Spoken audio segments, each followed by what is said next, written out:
Pernahkah kalian melihat cahaya matahari yang menembus pepohonan di pagi hari? Bagaimana? Terlihat indah, bukan?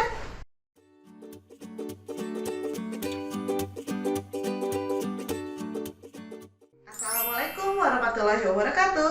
Halo sahabat rumah belajar, bagaimana kabarnya? Tentu dalam keadaan sehat ya. Ketemu lagi dengan saya Kasida di video pembelajaran kimia. Pada video pembelajaran kali ini, kita akan membahas materi kimia yaitu sifat-sifat koloid. Sahabat rumah belajar, pada video kali ini kita akan membahas mengenai sifat-sifat koloid dengan tujuan pembelajaran sebagai berikut.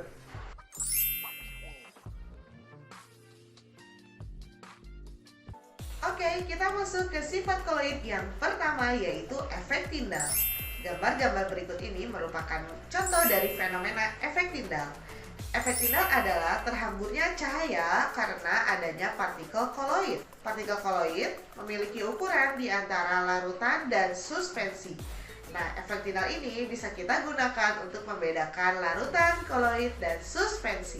Berikut adalah ilustrasinya.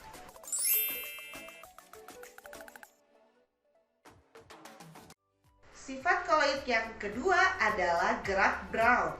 Gerak Brown yaitu gerak partikel koloid secara acak dan sering disebut juga pergerakannya itu adalah zigzag.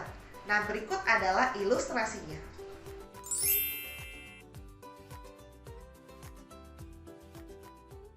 Sifat koloid yang ketiga yaitu elektroforesis. Elektroforesis yaitu gerakan partikel koloid karena adanya pengaruh medan listrik. Partikel koloid yang bermuatan positif akan bergerak ke kutub negatif, sedangkan partikel koloid yang bermuatan negatif akan bergerak ke kutub positif. Berikut adalah ilustrasinya.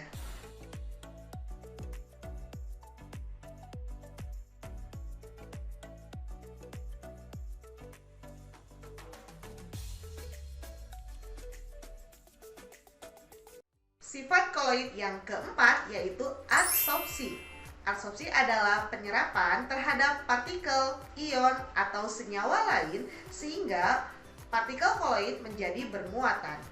Nah, berikut ini adalah contoh adsorpsi pada koloid Sol FeOH 3 kali yang menyerap ion H+ sehingga muatannya menjadi positif. Sifat yang kelima yaitu koagulasi. Koagulasi adalah penggumpalan partikel koloid sehingga membentuk endapan. Hal ini disebabkan karena rusaknya stabilitas sistem koloid.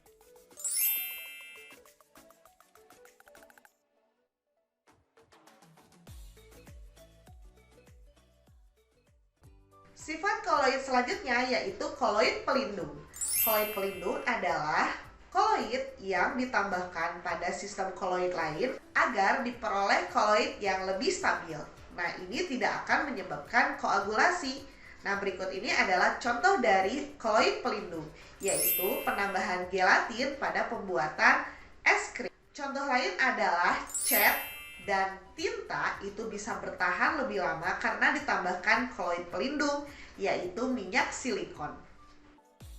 Sifat koloid selanjutnya adalah dialisis. Pernahkah kalian mendengar istilah tersebut? Yang biasa disebut juga dengan proses cuci darah. Darah merupakan contoh dari koloid. Masih ingat kan? Nah, cuci darah ini kita akan menghilangkan ion-ion yang berada di dalam darah dengan cara penyaringan. Nah, berikut adalah ilustrasi dari cuci darah.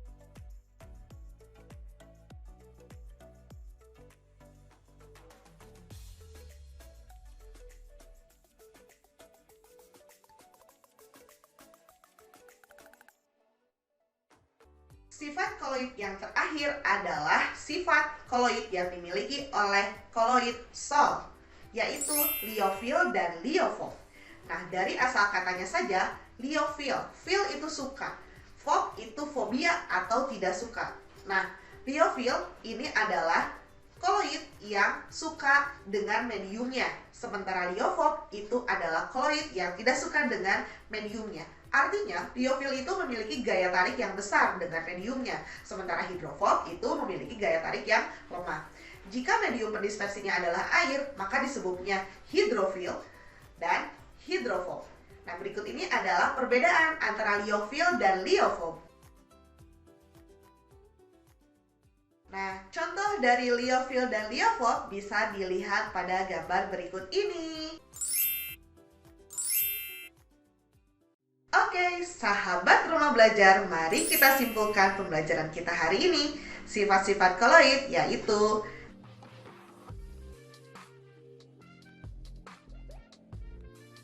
bagaimana sahabat rumah belajar? Sudah memahami kan materi sifat-sifat koloid? Saya Kasida pamit undur diri. Mohon maaf apabila terdapat kekurangan. Terima kasih sudah menyimak video ini. Dengan portal rumah belajar, belajar di mana saja, kapan saja, dan dengan siapa saja. Salam rumah belajar. Wassalamualaikum warahmatullahi wabarakatuh.